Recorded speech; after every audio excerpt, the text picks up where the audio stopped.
किती छान दिसतात ना साडीला गोंडे. तुम्हाला पण साडीला गोंडे आवडतात का? पण जेव्हा आपण साडी कपाटात ठेवतो त्यावेळेस ते गोंडे सगळे वाकडे तिकडे होतात आणि मग परत त्याला प्रेस करा आणि मग ते गोंडे वाकडे झालेले चांगले नाही दिसत. तर बघा, या व्हिडिओमध्ये मी तुम्हाला सांगते की साडी गोंडे केलेली साडी कशी ठेवायची. तर ही आपण ज्यावेळेस सरळ साडी ठेवतो ना, नॉर्मली जशी हँगरमध्ये अडकवून साडी ठेवतो, तर त्या पद्धतीनं न ठेवता कशा पद्धतीनं ठेवायची तर या व्हिडिओमध्ये मी सांगणार आहे.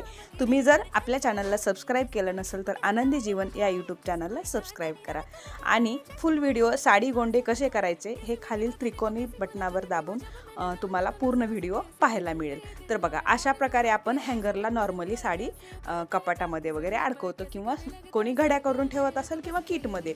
तर गोंडे केलेली साडी किटमध्ये पण नाही ठेवायची आणि कपाटामध्ये पण अशा पद्धतीनं नाही अडकवायची. तर हे बघा, मी तुम्हाला आधी दाखवलं कशी अडकवतो आणि आता काय करायचं, साडीची थोडीशी घडी उकलाय, नॉर्मलच घडी करायची, पण ही या पद्धतीनं थोडीशी घडी त्याची उकलायची, म्हणजे काढायची, 2 घड्या त्याच्या काढायच्या आणि अशा पद्धतीनं तुम्ही टेबलवर टाका किंवा बेडवरती टाका आणि त्याची आडवी घडी करायची. म्हणजे गोंडे जे आहेत ते खालच्या साईडनी सरळ राहतील आणि आपले जे गोंडे आहेत ते वाकडे पण होणार नाहीत. पण हा सिल्कचा थ्रेड आहे, तो थोडा जरी वाकडा तिकडा वगैरे झाला का मग ते लगेच वाकडे होऊन जातात.